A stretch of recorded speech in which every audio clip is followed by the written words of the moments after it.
Magandang araw mga kababayan at mga taga-subaybay ng Mami Melay's Reaction.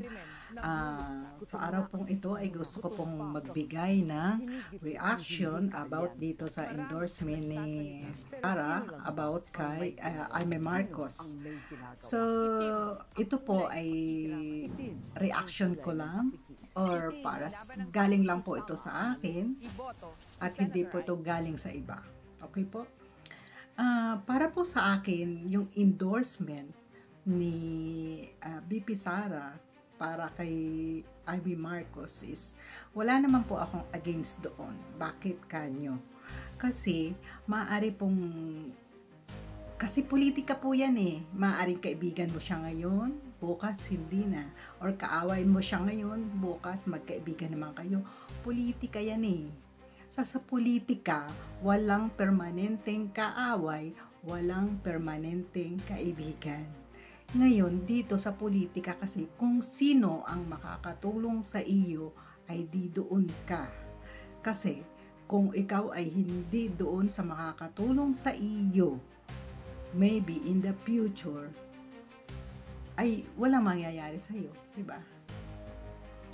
At saka, alam nyo, sa aking paniwala, bagamat hindi sinasabi sa atin ni PRRD, maaari at naniniwala po ako na nag-usap-usap po ang mga yan.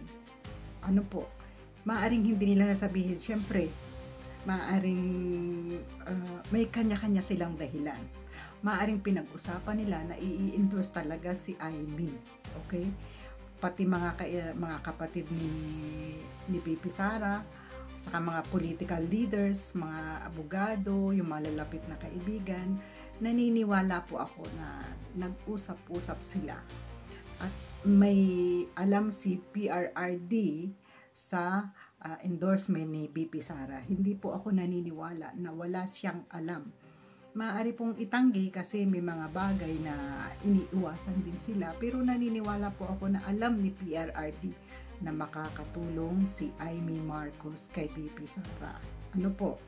Kaya wala po akong against at hindi ko rin naman inire-recommenda. Bakit kanyo?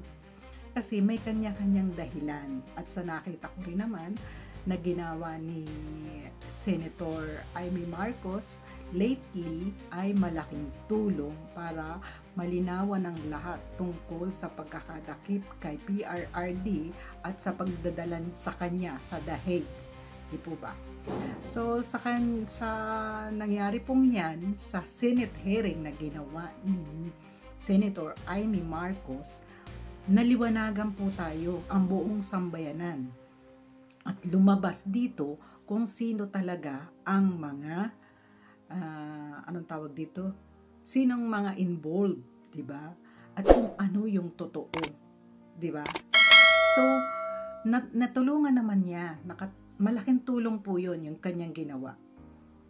Maaaring gusto niya ring bumawi sa ginawa ng kanyang kapatid. At sa nangyari nga na sinasabi nga na nabudol, di po ba? So, gusto niyang magpatulong. So, marami pong dahilan. Ngayon, ang sa akin naman is, matutulungan din niya si Sara at si BP Sara ay matutulungan niya. So, tulungan po yan. Tulungan lang. So, wala po tayong against. Naniniwala po ako kay PRRD. Naniniwala ako kay BP Sara sa kanilang magagawa at naging supporter din po ako ni PRRD nung pong nagdaang elections at saka po ni BP Sara. Ano po? Pero wala po tayong magagawa. Nandyan na po yan. Nandyan na. So, ang gawin na lang po natin is tulungan po natin ang bayan or paliwanagan po natin ang kapwa natin botante.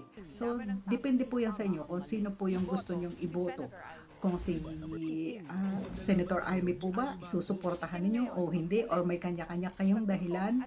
So, sundin po ninyo kung ano po yung nasa puso ninyo. Pero naniniwala po ako na si Miss Amy Marcos is makakatulong kay BP Sara at sa nangyari dito kay President Duterte. Ngayon, kung hindi man siya lumalapit ngayon sa ating presidente, siguro may dahilan din po. At may kanya-kanya yung dahilan. Okay po? Yan lang po at sana ay tulungan natin ang isa't isa na maliwanagan ang bawat bagay-bagay. Hanggang po sa muli, please don't forget to subscribe at hanggang sa muli dito sa ating Mami Melanie Reaction.